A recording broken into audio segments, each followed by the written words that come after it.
You spend about 8 out of every 24 hours, or 1/3 of your entire life, in sleep. This is an inexorable law of life. This also applies to the animal and vegetable kingdoms. Sleep is a divine law. Many answers to our problems come to us when we are sound asleep upon the bed. Many people have advocated the theory that you get tired during the day, that you go to sleep to rest the body, and that a repairing process takes place while you sleep. Nothing rests in sleep.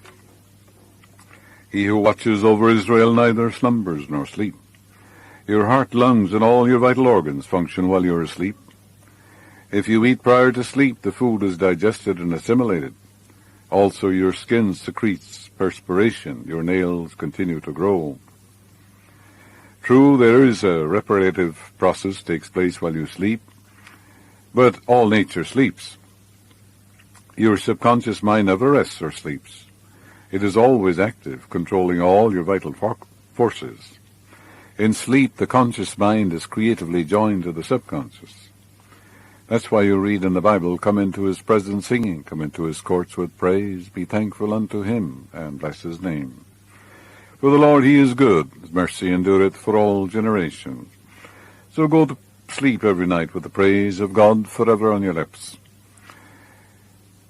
The healing process takes place more rapidly while you're asleep, as there is no interference from your conscious mind.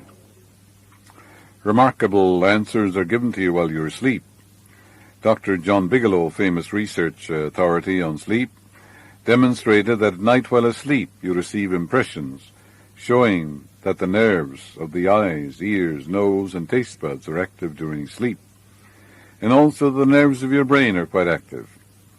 He says that the main reason we sleep is because the nobler part of the soul is united by abstraction to our higher nature and becomes a participant in the wisdom and foreknowledge of the gods.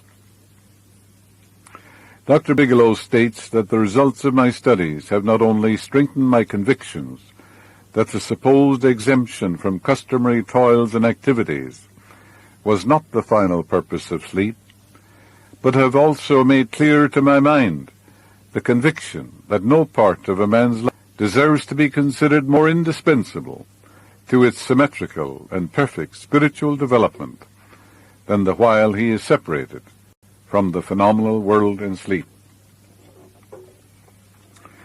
And lack of sleep causes you to become irritable, moody, and depressed. Dr. George Stevenson of the National Association for Mental Health says, I believe it can safely be said that all human beings need a maximum of 6 hours sleep to be healthy. Most people need more.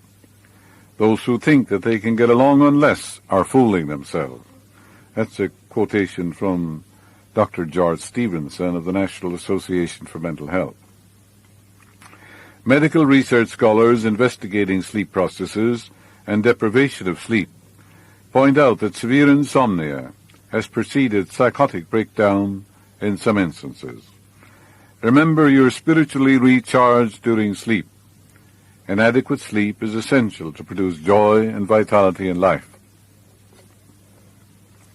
Robert O'Brien, in an article, Maybe You Need More Sleep, in an issue of Reader's Digest, reports the following experiment on sleep.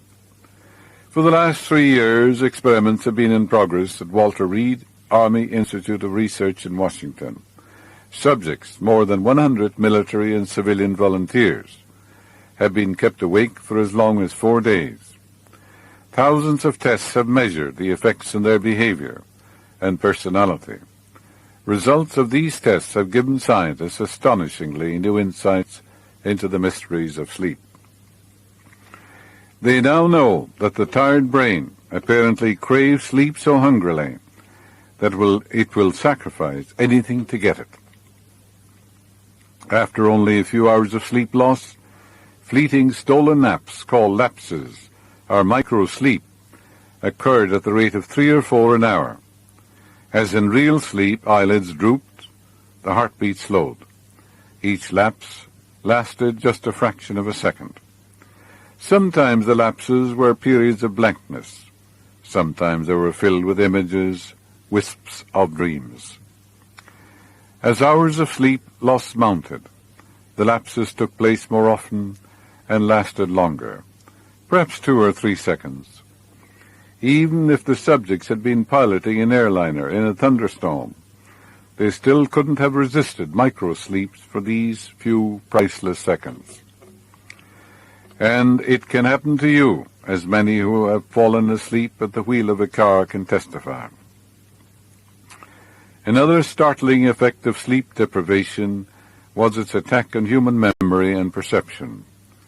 Many sleep-deprived subjects were unable to retain information long enough to relate it to the tasks they were supposed to perform. They were totally befuddled in situations requiring them to hold several factors in mind and act on them, as the pilot must when he skillfully integrates wind direction, airspeed, altitude, and glide path to make a safe landing. A young lady in Los Angeles who listens to my morning radio broadcast told me that she'd been offered a lucrative position in New York City at twice her present salary. She was wondering whether to accept or not and prayed prior to sleep as follows. The creative intelligence of my subconscious mind knows what is best for me.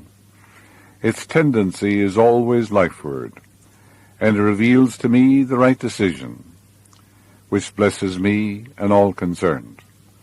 I give thanks for the answer, which I know will come to me.